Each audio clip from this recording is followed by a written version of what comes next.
আসসালামু আলাইকুম। ইন্নাল হামদুলিল্লাহ ওয়াসসালাতু ওয়াসসালামু আলা রাসূলিল্লাহ ওয়া আলা আলিহি ওয়া আসহাবিহি আজমাইন ওয়া বা'দ।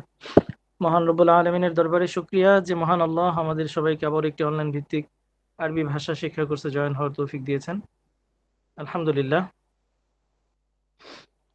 গত ক্লাসে বলেছিলাম আজকে তারকিব নিয়ে আলোচনা করব।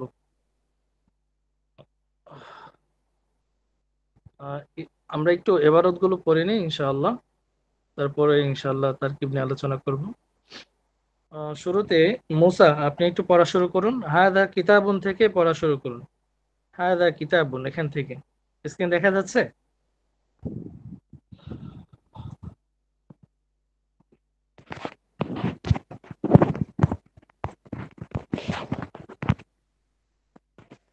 মুসা, আপনি শুনতে পাচ্ছেন আমাকে? আসসালামু আলাইকুম। ওয়ালাইকুম আসসালাম। জি, পড়া বলুন। দেখা যাচ্ছে? জি, দেখা যাচ্ছে। হ্যাঁ, পড়া বলুন। জি, হাদা কিতাবুন, এটি একটি কিতাব। হাদা কিতাবুন জাদীদুন, এটি একটি নতুন কিতাব। আল কিতাবু জাদীদুন, কিতাবটি নতুন। আল কিতাবু কাবীরুন, কিতাবটি বড়। আল কিতাবু জামিলুন, কিতাবটি সুন্দর। হাদিহি মাদ্রাসাতুন, ইহা একটি মাদ্রাসা। হাদিহি মাদ্রাসাতুন সগীরাতুন, ইহা একটি বড় মাদ্রাসা। আল মাদ্রাসাতু আল মাদ্রাসাতু সগীরাতুন, বড় বড় এটি বড় মাদ্রাসা। মাদ্রাসাটি বড়। আল মাদ্রাসাতু জামিলাতুন, মাদ্রাসাটি সুন্দর। আল মাদ্রাসাতু কাদিমাতুন, মাদ্রাসাটি পুরান। যালিকা মসজিদুন, উহা একটি মসজিদ। যালিকা মসজিদুন জামিলুন, উহা একটি সুন্দর মসজিদ। আল মসজিদু জামিলুন, মসজিদটি সুন্দর। আল মসজিদু কাবীরুন, মসজিদটি বড়। আল মসজিদু কাদিমুন, মসজিদটি পুরাতন। জি ওস্তাদ জি। আচ্ছা, মাশাআল্লাহ। এরপর তানভীর, এরপর থেকে পড়ুন। জি, আসসালামু আলাইকুম।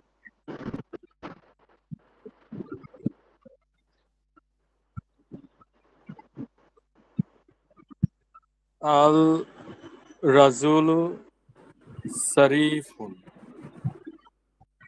মানুষটি ভদ্র। আল ওলাদ জাকিয়ুন, মানে আপনি ছেলেটি আল দিচ্ছেন কেন? এখানে আল হবে না, সরাসরি রকে ধরবে না? আচ্ছা জি। সে সে হচ্ছে ছেলেটি বুদ্ধিমান, জ্ঞানী, শুরু থেকে বুদ্ধিমান। বলুন, আর রাজুল শারিফুন থেকে বলুন। রাজুলু শরীফুন, ব্যক্তিটি ভদ্র।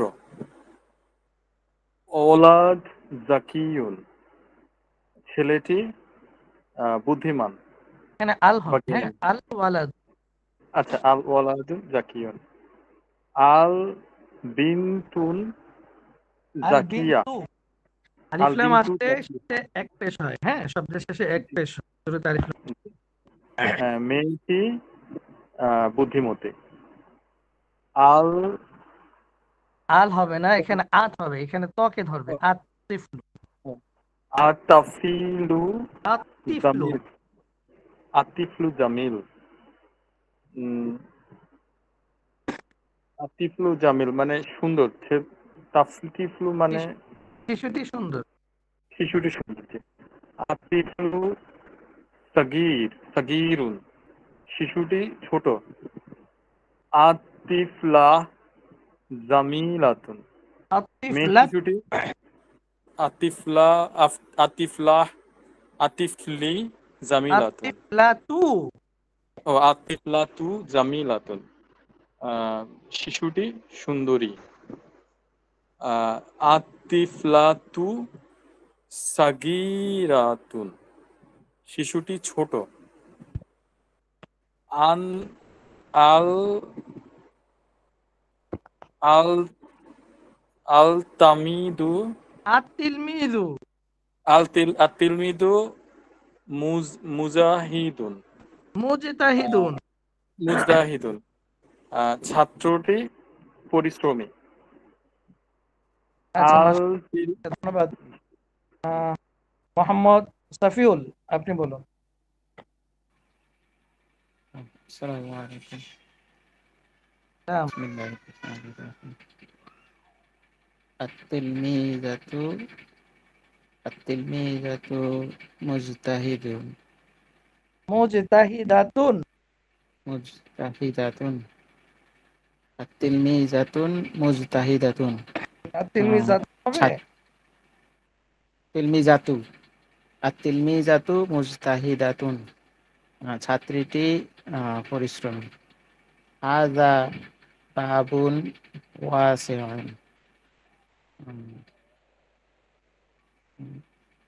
দরজাটি ইহা ওয়াস- হাযা ইহা ওয়াসিউন অর্থ ভুলে গেছে। হাযা বাবুন ওয়াসিউন। বাবুন অর্থ বাবুন অর্থ দরজা, ওয়াসিউন অর্থ প্রশস্ত। দরজাটি এই দরজাটি প্রশস্ত। আল বাবু মাফতুহান মাফতুহান। আজকে পড়া শিখিনি তো একটা। ঠিক আছে। তারপরে এমডি মহিদুল ইসলাম ভুইয়া।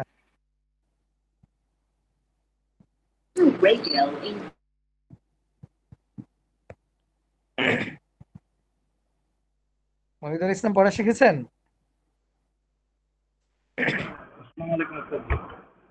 আসসালাম। কোথা থেকে বলবো? হাযা বাবুন ওয়াসিউন, প্রথম লাইন। হাযা বাবুন ওয়াসিউন। ইহা ইহা একটি প্রশস্ত দরজা। আল বাবুন আল বাবুন মাফতুহুন, দরজাটি খোলা। হাযা কামিজুন, ইহা একটি জামা। হাযা কামিজু হাযা কামিজুন জাদীদুন, ইহা একটি নতুন জামা। আল কামিজু আল কামিজু নাযীফুন, আল কামিজু নাযীফুন, জামাটি পরিচ্ছন্ন। আল আল আল মিনদু আল মিনদালু আল মিনদিলু আল মুনদিলু ওয়াসিকুন, আল মুনদিলু ওয়াসিকুন, ইহা একটি উহা ময়লা কেন রুমাল। হবে? এখানে উহা ইহার কোনো আরবি আছে নাকি? রুমালটি ময়লা। জি। আল উসাদাতু জামিলাতুন, আল উসাদাতু জামিলাতুন,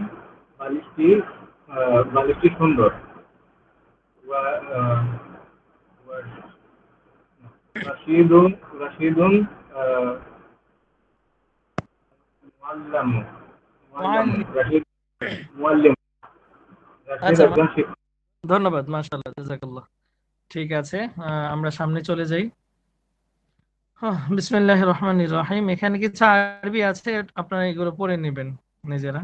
আজকে আলোচনা করব বলছিলাম তাকরার তারকিব নিয়ে। তারকিব কাকে বলে?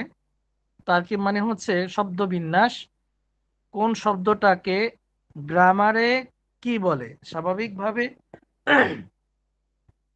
আমরা এখানে অনেকেই বাংলা গ্রামার পড়েছি, ইংরেজি গ্রামার পড়েছি।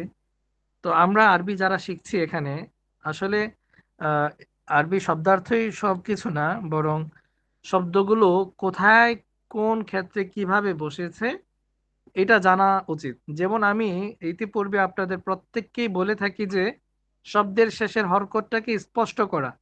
বুন বলছি নাকি বু বলছি, মানে তানবিন দিচ্ছি নাকি এক পেশ দিচ্ছি, হরকত দিচ্ছি, এটা আমাদেরকে স্পষ্ট করা। কেননা আমাদের শব্দের শেষের হরকতগুলো স্পষ্ট করার দ্বারা বোঝা যায় যে আমি আমার মানে গ্রামারটা বুঝেছি, আমি শব্দ বিন্যাসটাকে আমি বুঝেছি। তো এখানে আমরা দেখতে পাচ্ছি লেখা আছে, আপনারা দেখতে পাচ্ছেন হাদা, উপরে লেখা আছে ইহা, আর নিচে লেখা হচ্ছে এই। আর এরপরে দুপাশে দিচ্ছে, উপরে দিছে কিতাবুন আর নিচে দিছে আল কিতাবু। উপরে দিছে কিতাবুন, নিচে দিছে আল কিতাবু। কিতাবুন বলছি কেননা শুরুতে আলিফ লাম নেই, এই জন্য 2 পেশ। আর নিচেরটা বু বলছি কেননা শুরুতে আলিফ লাম আছে, এই জন্য 1 পেশ। এবার যে মজার বিষয়টা, আমরা ইতিপূর্বে শিখেছি হাদা হাদিহি অর্থ ইহা। উস্তাদ জি, জি, হ্যালো। হ্যাঁ বলুন। উস্তাদ জি, উস্তাদ জি দেখা যাচ্ছে না তো, এই ডিসপ্লেতে দেখা যাচ্ছে না। আমার এখানে তো দেখা যাচ্ছে, বাকিদের এখানে দেখা যাচ্ছে না? আমি দেখতে পাচ্ছি। জি দেখা যাচ্ছে। বাকিদের দেখা যাচ্ছে তো? আচ্ছা, আমার এখানে দেখা যাচ্ছে না। আমি আচ্ছা ঠিক আছে ইনশাআল্লাহ। আপনি ডিপ নিয়ে আবার জয়েন হন। আচ্ছা, তো বলছিলাম হাদা হাদিহি অর্থ হচ্ছে ইহা, এটি। কিন্তু যখন হাজার পরের শব্দের শুরুতে আলিফ লাম হবে, তখন হাজার অর্থ হয়ে যাবে এই। হাজার অর্থ হয়ে যাবে এই। তাহলে আমরা যদি বলি হাদা কিতাবুন, এটার অর্থ হবে ইহা একটি বই। আর যখন বলবো হাদাল কিতাবু, তখন এটার অর্থ হবে এই বইটি। এই বইটি। এই হচ্ছে হাদার অর্থ। আর আল কিতাবুর অর্থ বইটি, এটা তো আমরা আগেই জানি। আল কলামু, আল কিতাবু, এগুলোর অর্থ তো শেষে একটা টি হয়, এটা আমরা জানি যে আলিফ লাম যুক্ত হলে টি হবে শব্দের শেষে। তাহলে হাদাল কিতাবু এর অর্থ হবে এই বইটি। আর যদি বলি হাদা কিতাবুন, তাহলে এর অর্থ হবে ইহা একটি বই। ঠিক তেমনি ভাবে যালিকা তিলকা, এক্ষেত্রেও একই কথা। যালিকা তিলকার অর্থ হচ্ছে উহা, ওইটি। কিন্তু যালিকা তিলকার পরে যদি আলিফ লাম যুক্ত হয় শব্দের শুরুতে, তখন উহা ওই থেকে ওইটি